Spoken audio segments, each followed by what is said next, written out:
ऐसा कोई संघ नहीं बना, संगठन नहीं बना जिन्होंने धम्म पढ़ाया हो।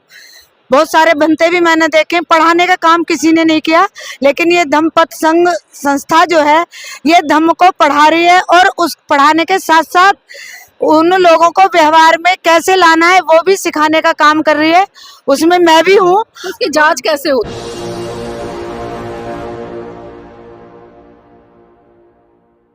नमस्कार, आप देख रहे हैं एनबी न्यूज 24/7 नीलम बौद्ध के साथ। साथियों, भारत के किसी भी कोने में चले जाएं, आपको बौद्ध धर्म की गूंज सुनाई दे जाएगी। और आज हम पहुंचे हैं दिल्ली के मिलेनियम पार्क में, जहां पर आज बौद्ध परिवार मिलन बड़ी धूमधाम से मनाया गया है। तमाम महिलाएं यहाँ पर उमड़ी हैं और देख सकते हैं आप, एक ड्रेस कोड इनका है, व्हाइट कलर के कपड़ों में है और बड़ी खूबसूरत लग रही है। तो इनसे ही जानने का प्रयास करूंगा। देश के सामने तमाम सवाल ऐसे खड़े हैं, जब लगातार आवाज उठती है या बातें उठती है कि भारत बौद्ध में हो, बौद्ध में कैसे होगा, किस तरह से होगा, उसके लिए क्या करना चाहिए, इस तरह के लोग सवाल लगातार करते हैं। इच्छाएं तो सबकी है, लेकिन उसके लिए प्लानिंग क्या है? आदरणीय जी, आपका स्वागत है एनबी न्यूज में। जी बहुत बहुत धन्यवाद।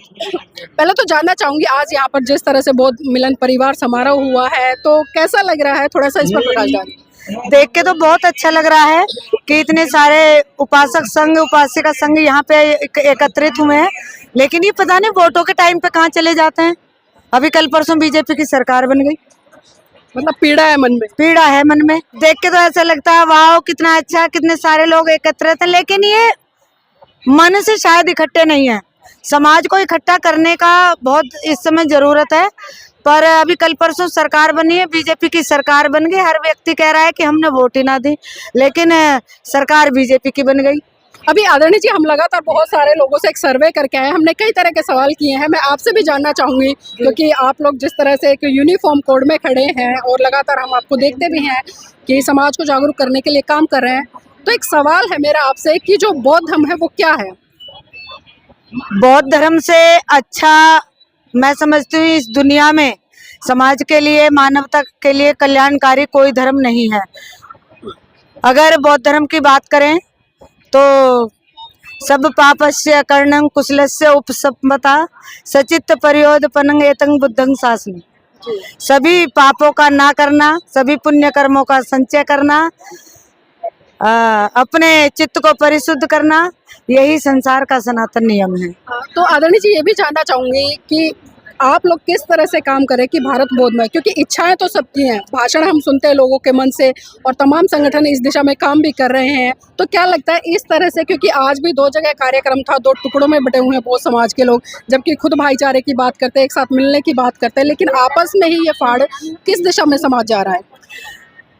देखिए, बौद्ध धर्म जब तक व्यवहार में नहीं आएगा, जब तक हमारा कल्याण नहीं होगा। अभी धर्म को लोगों ने मंचों तक सीमित रखा, अब धर्म मंचों पे चल रहा है तो व्यवहार में नहीं है, तो कल्याण कैसे होगा? जब तक हम किसी चीज को ग्रहण नहीं करेंगे, उसका स्वाद नहीं चखेंगे, हमें कैसे पता चलेगा कि ये इसका स्वाद कैसा है, कड़वा है, मीठा है, खट्टा है। अभी बस बाहर बाहर से बात कर रहे हैं कि ये ऐसा है, ये ऐसा है, ये ऐसा है। जब तक हम उसका स्वाद चख ही नहीं रहे तो हमें कैसे पता चलेगा, व्यवहार में ला ही नहीं रहे कि बुद्ध धर्म क्या है। तो आदरणीय जी, क्या कहेंगे, किस तरह से भारत बौद्ध में हो पाएगा? कोई प्लानिंग है किसी संगठन के पास में? क्योंकि तमाम आज संगठन है, बड़े बड़े लोग भी लगे हुए हैं, नेता भी लगे हुए हैं और तमाम धार्मिक जो बौद्धाचार्य या आचार्य वो भी लगे हुए हैं, तो प्लानिंग किस तरह से है कि भारत बौद्ध में हो जाए? देखिए, अभी मैं माता रमाबाई अम्बेडकर महिला संघ ने अपना पूरा योगदान दे रखा है धम्म को व्यवहार में लाना और व्यवहार में लवाना। और अभी अभी कुछ समय पहले मैं एक संघ से जुड़ी हूँ, धम्मपथ संघ। उनका जो संघ है वो भी धम्म को व्यवहार में लाने की बात करते हैं और उन्होंने पूरी कोशिश की है कि व्यवहार में धम्म आए। उन्होंने अभी तक धम्म को ऐसा कोई संघ नहीं बना, संगठन नहीं बना जिन्होंने धम्म पढ़ाया हो। बहुत सारे बनते भी मैंने देखे, पढ़ाने का काम किसी ने नहीं किया, लेकिन ये धम्मपथ संघ संस्था जो है ये धम्म को पढ़ा रही है और उस पढ़ाने के साथ साथ उन लोगों को व्यवहार में कैसे लाना है वो भी सिखाने का काम कर रही है। उसमें मैं भी हूँ। उसकी जांच कैसे होती है? जांच कैसे होती है? जांच तो आपको यहाँ देख के पता चल रहा होगा कि धम्मपथ संघ में जुड़ने वाले लोग कैसे दिख रहे हैं और जो धम्मपथ संघ से जुड़े नहीं है वो लोग कैसे दिख रहे हैं। मतलब कुछ फर्क दिखाई देता है आपको? फर्क है। किस तरह का? थोड़ा संघ में जुड़ी हूँ, मुझे ऐसा लग रहा है मैं बहुत अच्छी हूँ, बाकी लोग मतलब तो यही जानना चाहूंगी आपने क्या क्या सीखा है, जो आप एक परिवर्तन अपने अंदर बता रहे हैं, तो वो मैं- किस तरह से परिवर्तन आया, क्या सीख कर आया? मुझे धम्म के बारे में जितनी भी नॉलेज थी, ऐसा लगता था कि मुझे तो ये भी आता है, ये भी आता है, लेकिन धम्मपद संघ से जुड़ के मुझे पता चला कि मुझे जो आता है वो बहुत कम है। और मैंने उनके माध्यम से, जो मुझे वहाँ आचार्य मिले, प्राचार्य मिले, उनके माध्यम से मैंने जो धम्म को सीखा और सीखने की कोशिश कर रही हूँ, वो बहुत बेस्ट है। और मुझे अब पता चल रहा है कि मुझे बहुत सारी कमियां थी, जो मैंने धम्मपद संघ से जुड़ के धम्म सीखने में मुझे अच्छा लगा। मतलब जी, तो मतलब इस दिशा में आप काम भी कर रहे हैं लगातार? हाँ, मैं काम भी कर रही हूँ। मैंने बहुत सारी महिलाओं को उसमें धम्मपद संघ के बारे में बताया, वो वहाँ क्लास ले रही हैं। और बहुत सारी महिलाएं हैं, हमारा संघ है पूरा, वो भी क्लास लेगा। तो मैं समझती हूँ कि धम्मपद संघ के माध्यम से भारत बौद्धमय बनाने से कोई नहीं रोक सकता। जी, बहुत बहुत साधुवाद आदरणीय जी हमारे साथ जुड़ने के लिए। और भी महिला साथियों से भी जुड़ेंगे। आदरणीय जी, नाम क्या है? मेरा नाम नीता गौतम है। नीता गौतम जी, लगातार हम देखते हैं आप आदरणीय मीना जी के साथ में जुड़कर, कंधे से कंधा मिलाकर हर तरह से सक्रिय भूमिका निभाती हैं। तो आज जो हम देख रहे हैं, क्योंकि लोग तो बहुत आए हैं, लेकिन जब हमने चर्चा की कि भाई बौद्ध धर्म क्या है, तो बहुत कम लोग उस पर चर्चा कर पाए। और यहाँ तक कि जब हमने पूछा कि पंचशील आती है, तो वो थोड़ा सा बचते नजर आए, यानी नहीं आती। तो क्या लगता है, ऐसे में बिना अपने धर्म को सीखे, बिना बौद्ध धर्म के ज्ञान के हम भारत को बौद्धमय बना पाएंगे? देखो, कोशिश तो सबकी है, जैसे आप भी हैं और हम भी हैं। हर मतलब कितने ग्रुप है, कितने मिशन चल रहे हैं। तो धम्म, बुद्ध जो धम्म है, एक विज्ञान है, और विज्ञान इतनी आसानी से किसी की समझ में नहीं आता। उसके लिए मुश्किल तो होती है, बहुत ज़्यादा होती है।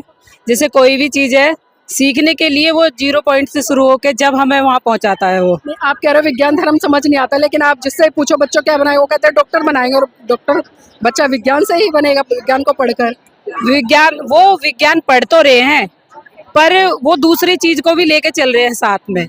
हमारे जो बच्चे हैं, जैसे अब हमारी पीढ़ी है, हमारे बच्चे वो चीजें समझते हैं। उन्हें बुद्ध धम्म भी चाहिए और विज्ञान, मतलब हमें वही चीज चाहिए।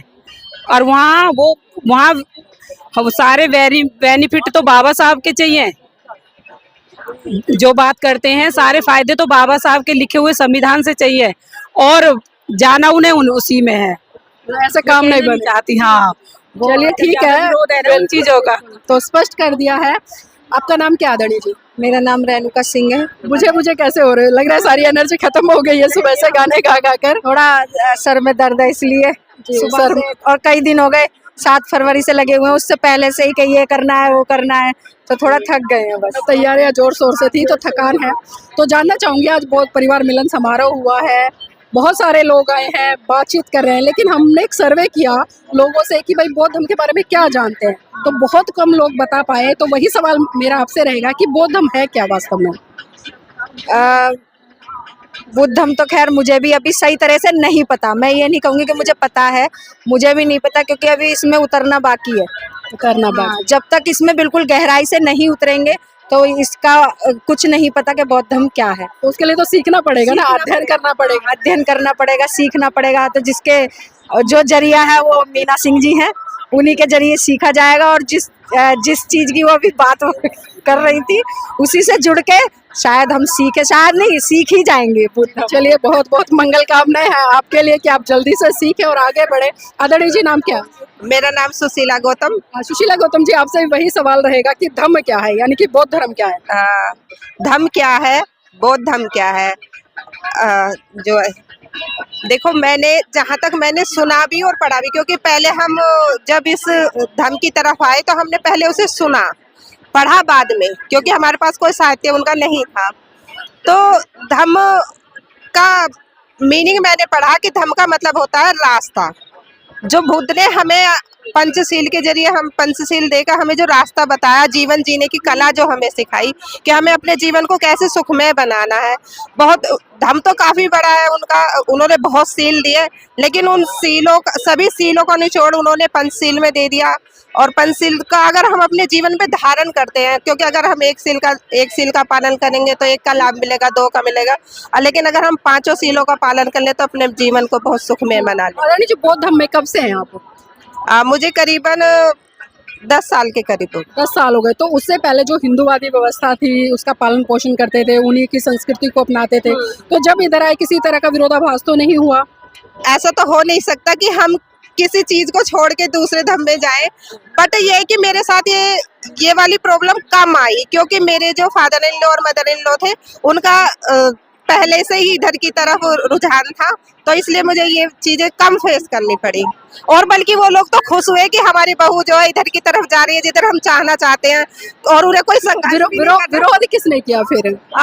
विरोध जो किया, अब वो तो जो उन्होंने किया अड़ोसी पड़ोसी रिश्तेदार, क्योंकि मैंने अपने जीवन का जब मैं इधर आई और मैंने बुद्ध और बाबा साहब से एक चीज सीखी और अपने जीवन में उसे भी मैं ये नहीं कह सकती मैंने पूरी तरह उतार लिया, लेकिन उसकी कोशिश बहुत कर रही हूँ कि मैं जो है ना किसी को भी जो अंधेरे में जा रहा है मैं उसके साथ नहीं हूँ, चाहे वो बेशक इधर आए या ना आए, लेकिन वो मुझे अगर पता है कि वो अंधेरे की तरफ जा रहा है तो मैं उसमें उसका साथ नहीं देती। इधर आने के बाद कितना बड़ा परिवर्तन आया आपके जीवन में?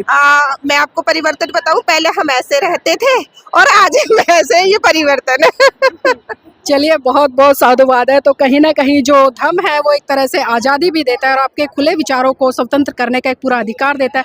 और जिस तरह से अभी यहाँ पर हमने तमाम महिलाओं से बात करी, बहुत अच्छी महिलाएं हैं, लगातार प्रयास कर रहे हैं, काफ़ी लंबे समय से प्रयास कर रही हैं, लेकिन जिस तरह से अभी एक बात निकल कर आई कि जब उस व्यवस्था में थे, उस संस्कृति में थे, तो बहुत कुछ झेलने को भी मिलता था, और जब इधर आए तो थोड़ा सा विरोध हुआ और वो विरोध आसपास के लोगों ने किया। लेकिन फिर भी कहीं ना कहीं एक बहुत बड़ा परिवर्तन है कि पहले घूंघट की ही चार दीवारी में कैद होकर ये महिलाएं रहती थी, लेकिन अभी जिस तरह से आपके सामने उन्होंने बताया कि आज बिल्कुल स्वतंत्र है, किसी तरह की किसी परंपरा में वो बंधी नहीं है, किसी रूढ़िवादी परंपरा को फॉलो नहीं करती है। तो साथियों, मैं चाहूँगी आप इस वीडियो को लाइक करें, शेयर करें और कमेंट करके बताएं कि ये महत्वपूर्ण चर्चा आपको कैसी लगी।